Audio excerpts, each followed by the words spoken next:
Վերջին զանգ հեռուստասերիալում Հենրին հոգնած սրտով ու ճնշող լռությամբ լցված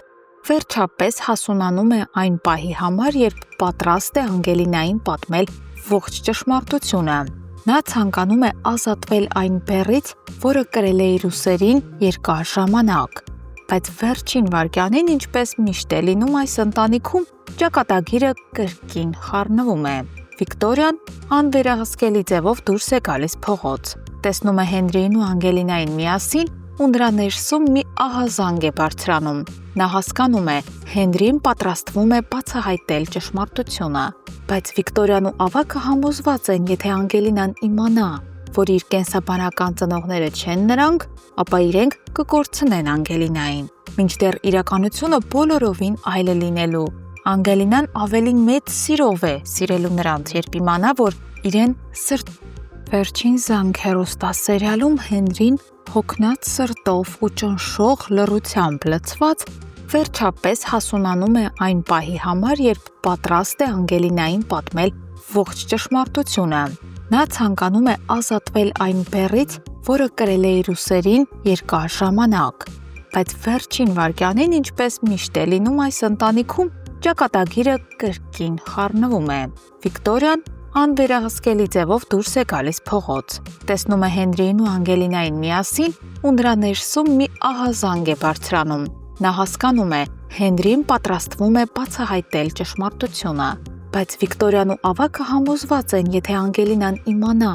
որ իր կենսաբանական ծնողները չեն նրանք, ապա իրենք կկորցնեն Անգելինային։ Մինչդեռ իրականությունը բոլորովին այլ է լինելու։ Անգելինան ավելի մեծ սիրով է սիրելու նրանց, երբ իմանա, որ իրեն սրտով են որդեգրել, ոչ թե պարտքով։ Մյուս կողմից Աննան հայտնվում է մի ճակատագրական բացահայտման առջև։ Նա իմանում է այն սարսափելի ու առանցքային գաղտնիքը, որը փաստացի տարիների խճճվածության հիմքում էր։ Հավանաբար հիշում եք 25 տարի առաջ, երբ Աննան զանգեց Սոսին, ցանկանալով նրան հայտնել իր հղիության մասին, Սոսը ծառայությունից փախչելով շտապեց տեսնել իր սիրելիին, բայց այդ ճակատագրական ճանապարհին նրան ընդառաջ եկավ Միքոն, ու ոչ թե հանգիստ զրուցելու, այլ Սոսին բռնության ենթարկելու։ Միքոն ծեծեց Սոսին, իսկ հետո նրան նետեց ձորը, մտածելով, թե Սոսը մահացել է։ Բայց այստեղ կար մեկ կարևոր հարց. ինչպես իմացավ Միքոն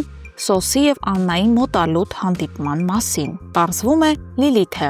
Նա գաղտնի լսել էր, թե ինչպես է Աննան զանգում Սոսին ու կանչում հանդիպման։ Եվ հենց այդ պահին նա զանգում է Միքոին, հրահանգելով գնալ ու կանխել այդ հանդիպումը, եթե ցանկանում է լինել Աննայի հետ։ Միքոն էլ գնաց ու եղավ այն, ինչ եղավ։ Այլ կերպ ասած, Լիլիթը դարձավ սիրահարների բաժանման հիմնական պատճառներից մեկը, իսկ Միքոն դարձավ այն ձեռքը, որով բաժանվեցին Սոսը եւ Աննան։ Այսինքն Լիլիթը ծրագրեց, իսկ Միքոն կատարեց։ Լիլիթը հետագայում այս ամենը ներկայացնում է որպես հերոսություն, իբրև ինքը պայքարել է իր սիրո համար, իսկ Աննան թուլակամ է գտնվել։ Այնինչ Լիլիթը հենց ինքն է ամեն ինչ արել, որպեսզի բաժանի Աննային ու Սոսին իրարից։ Բայց հիմա, երբ Աննան իմանում է այս ամբողջ պատկերը, այլևս լռել չի կարող։ Նա հանդիպում է Լիլիթին ու հստակ ասում իր խոսքը. Ես հիմար չեմ, ամեն ինչ գիտեմ։ Աննայի խոսքերի մեջ կա միայն սառը պարզություն։